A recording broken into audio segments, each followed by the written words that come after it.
Hi, everybody, and welcome to the Prodigy Student Table. My name is Cyndi, and I'm the host of the show today. And today we partnered with Florida International University to talk about admissions and to talk about visa readiness.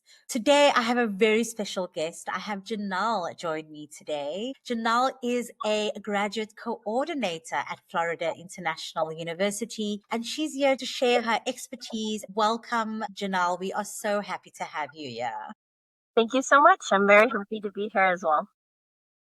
Should we just start with a little bit of an overview of what you do at Florida International University? Yes, of course. So I am a graduate coordinator. I go out and recruit students for Florida International University for our graduate programs. I also assist students with their application process, let them know if they're missing any materials. I host multiple information sessions to provide students with a lot of information. It is a lot of overload sometimes going to a graduate program, so I try to provide as much support. And then, of course, I help students with any questions they may have, any issues they may have logging into any of our portals. And I'm just there as a support system to help with the admission side of their journey. Wow, that's quite a bit of things that you do, Janelle. And we are so honored to have you come to talk to our international students about what you know. So, firstly, let's talk about the recruitment. How exactly do you decide on who to recruit for your program? So we are a large university and we have about 56,000 students here at FIU. 7% of the students are international. So we have a wide range of students that come from all over, and we have representation from 142 different countries. So when it comes to recruitment, and it's just me, I do have to be selective. We focus predominantly on our Florida universities, and then internationally, we have different recruiters that go out to some countries in Africa, some countries in the Middle East, and we do recruit heavily in Latin America. We are considered a Hispanic Serving Institute, so we do have a lot of students that come from South America. So that is our main focus of recruitment. And we look at where the students are coming from. So we go to countries and cities where we know a large population of students are interested in our university, have either applied in large numbers or have come and entered and enrolled in classes in large numbers. So that's kind of how we determine where we're going to go each recruitment cycle. And each cycle it can change depending on the needs of our programs and where the students are coming from as well. Sounds like a truly diverse university that you have, people coming from all parts of the world. What is a typical persona of the student? So we are considered a Research One Institute. And so a lot of the students, especially on the graduate level for master's and PhD, are students who are interested in research. I believe last year 90% of our PhD students were fully funded with the research assistantships and teaching assistantships. And so that is a big component of who we are. We are considered a preeminent university and a Carnegie Research One university. Our students are interested in conducting research, hands-on experience, and we are very community-based. Of course, each program may have their own requirements, such as GPA requirements, research requirements, and certain letters of recommendation. So it will vary specific to your program, but as long as you're interested in that program and you meet those minimum requirements, we welcome you with open arms to FIU. Sounds welcoming. Janelle, what are those minimum requirements? So the minimum requirements for most programs is a 3.0 GPA. That is the lowest GPA for all our programs. Now, some programs may have a 3.25 as a requirement. That doesn't necessarily mean you'll get in with that, but that's the minimum you can have. Some programs are very highly competitive, so the average GPA can be a 3.4, a 3.8. It would vary specific to the program that you're interested in. So some programs may have specific course requirements or specific degree requirements, varying on what they want for their program. How do you, Janelle, and your team assist students with admission into your university and into your program? That's a great question. So we provide a lot of, so as an applicant comes to us, or prospect is what we call them, we provide them with basic information of the program first. What are some key things about the program? We use their website, and we have a specific website on our website called Admissions Requirements. You can search all your programs on the admissions requirements page, and it'll list a direct contact, a link for the website, as well as what they need to apply. So then we provide them with that information. We let them know what letters of recommendation they would need, what statement of purpose, if there's any requirements for those statement of purpose. And then any specific questions, we do guide them towards the program to ask, because what we can give them general information, it's the program in the end that's going to decide on them as an applicant. So we definitely want to make sure you're communicating with that program directly, and from there, we have access to your applications. We can tell you if you're missing any documents. If you are missing documents, you can submit them to us and we can have those uploaded. And we provide guidance on that side. If we feel that there's not enough time for you to get certain documents in, we may recommend that you defer to another semester.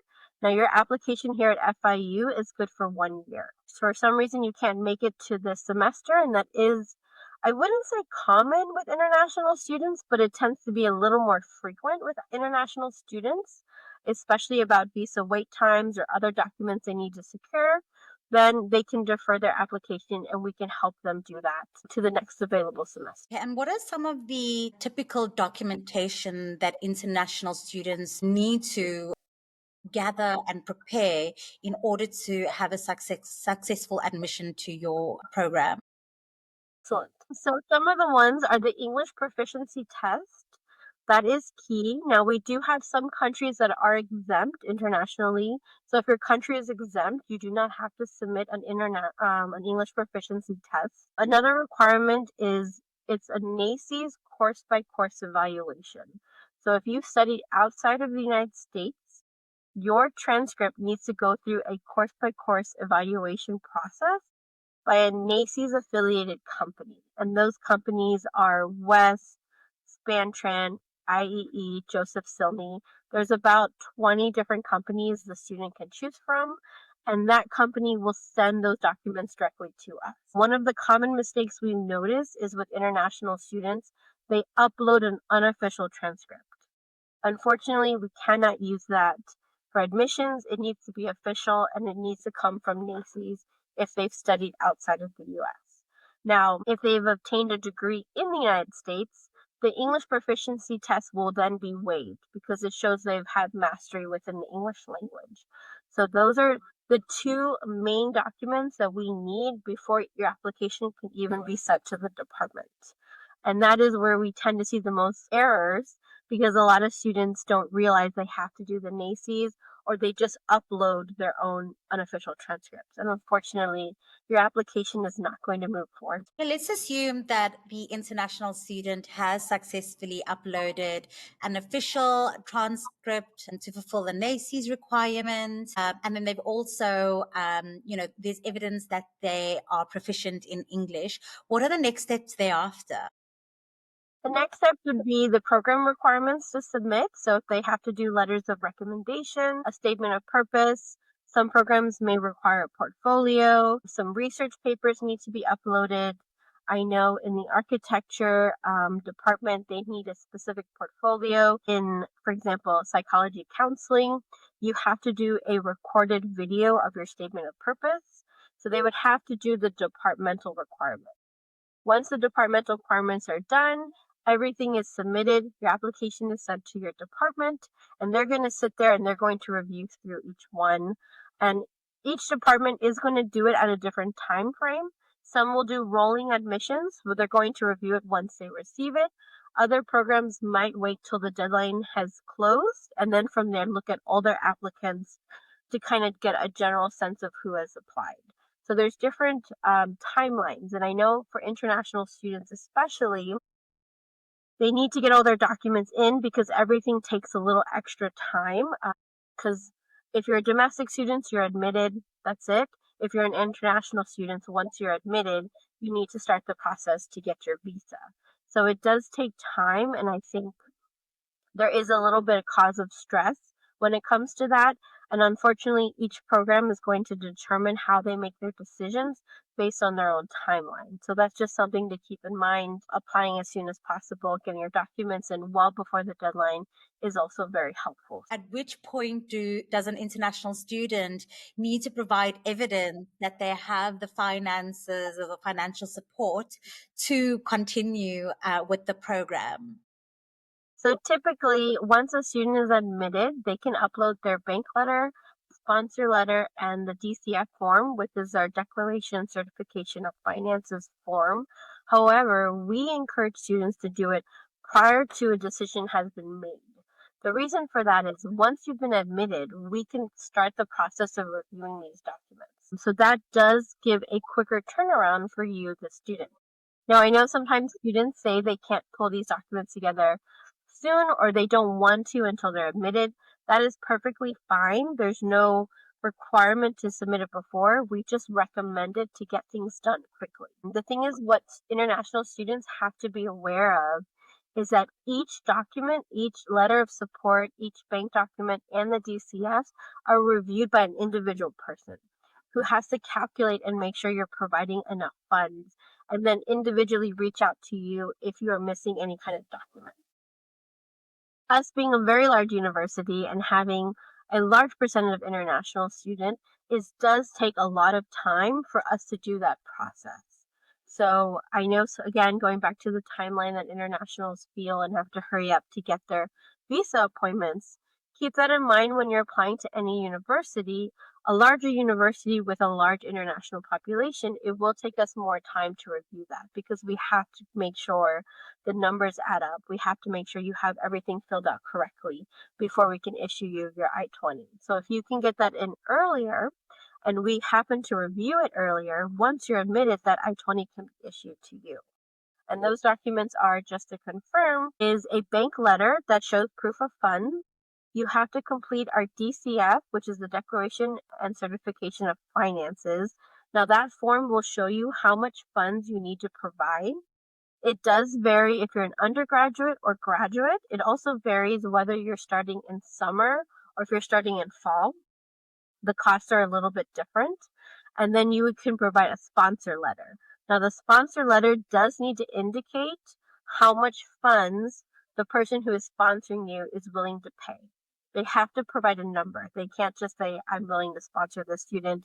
They should say, I'm willing to sponsor the student an amount of $15,000. And the student can have as many sponsor letters as they wish. So if they need 3 or 5 sponsors, that's okay. We will accept them. And then, of course, they need to also upload their passport as well and make sure their passport isn't going to expire within the next 6 months. It's very important. We do not accept expired passports. So those are things to keep in mind when uploading your documents. Wow. And at this point, Ginelle, when can a student expect to receive their I-20 after, completing this process? So the I-20 unfortunately is going to vary depending on what month, what week. We can have a major uptick in I-20s that we have to produce. So that will slow us down a little bit. So I would say, depending on where we're at, it could be 1 to 4 weeks, the I-20 can be issued. 4 weeks being at our most busiest time. Again, it's an individual person who has to review these documents, and we have a lot of students with a lot of different documents, and so a student can have up to 5 to 8 documents that need to be individually reviewed and calculated. So it does take time, and then of course the I-20 process to issue that takes more time to complete and fill it out so we can send that to you. Once you are admitted, one of our DSOs will email you directly with what we need, the documents, and you can just email it back to her and she can go ahead and start that process. So we do try to stay in communication with you and instantly tell you, we need these documents, let's move forward. My major recommendation is to make sure you're providing the correct funds. That's extremely important. If you are not providing the correct funds or if you're short any of those funds listed on our DCF, we will have to go back to you and tell you to provide more funds. Anything that's going to slow the process down for you is going to prevent you from making your visa appointment. So let's talk about this a little bit more. Financial documentation is a major part of the visa process. So, firstly, at Prodigy Finance, we provide international student loans with no co-signers, no collateral required, and we issue our students with an official loan confirmation letter that can be used for visa purposes and as proof of financial requirements. So, Ginelle, just from your experience, what financial documentation does FIU require in order to get that I-2 faster? I would say making sure you're uploading the correct financial. So for the bank letter, we recommend checking our savings, something that you can draw money from. Sometimes students will upload portfolios, investments, stocks. Those are not things we can accept. So that would slow your process down if you're not uploading the correct information.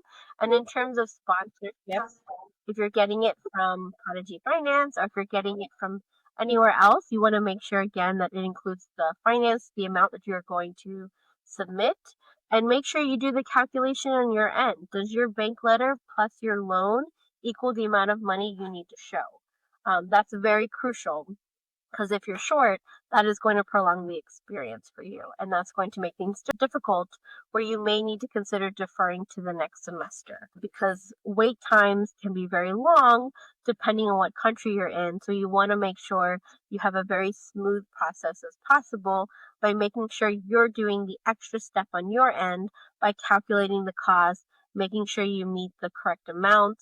You can go over the correct amount, that's even better, so there's no room for error, and just making sure you can do that. Now, you can also use an assistantship. So if you do receive an assistantship from FIU, you need to provide that letter to us. It's very important that we see the letter, and it includes the amount that they're providing, and you can also use that as a sponsor letter as well. Well, as we know, each visa experience is unique and each embassy in different countries have their own set of requirements. Janelle, is there any support that your team or your school does to kind of support these international students to prepare for their visa interview? We do not have anything necessarily in place at the moment. However, our DSOs are more familiar with this process and they talk to the students more one on one. They set up individual meetings. So they've gone through more of these experiences and try to help and support them. We do have an office called the ISSS office, and on their website, they have a page that is directed for students who've just received their I, and then it gives them recommendation for their next steps. So you would pay your service fee first, check out the wait times within your area because the wait times will vary. Some wait times are 200 days until you can have a meeting. Some are 15 days. That's going to definitely affect your next steps. And then, of course, once you've scheduled your appointment with the US Embassy, you need to make sure you bring your ID, your passport, your financial documents, proof that you've paid your service fee. And those are really important. So any advice and guidance we will definitely provide is that you need to make sure you bring everything that you need to those interviews.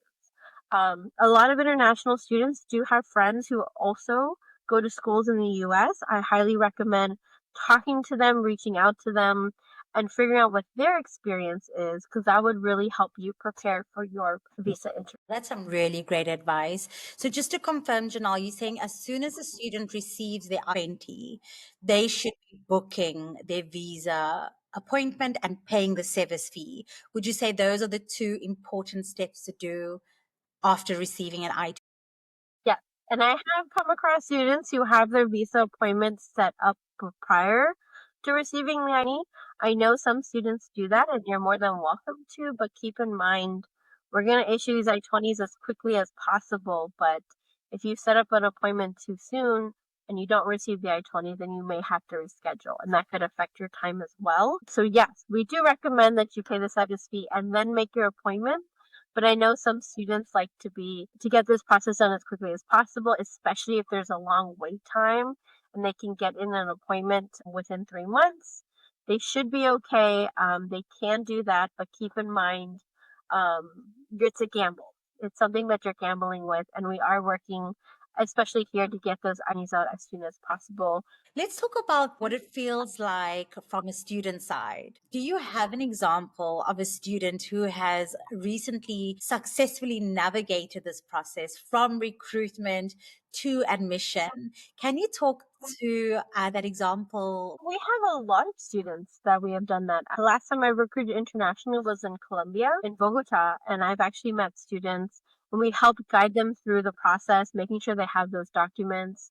I will say what made their journey successful is they did a lot of research on their end. They attended our information sessions, they checked the website, they made sure they were reading everything. They were very meticulous, which I think is an excellent, because it is a more complicated process as an international student. So I do recommend that you do your due diligence and you're reading websites, not just for FIU, but any university you're applying to, because their process and steps may be different. So as you apply to different universities, you may have to do different things in order to be accepted to it. So this student that I worked with, she knew what she needed. She submitted her DCF documents early. She knew she needed the NACEs, which was highly crucial for her application to be reviewed.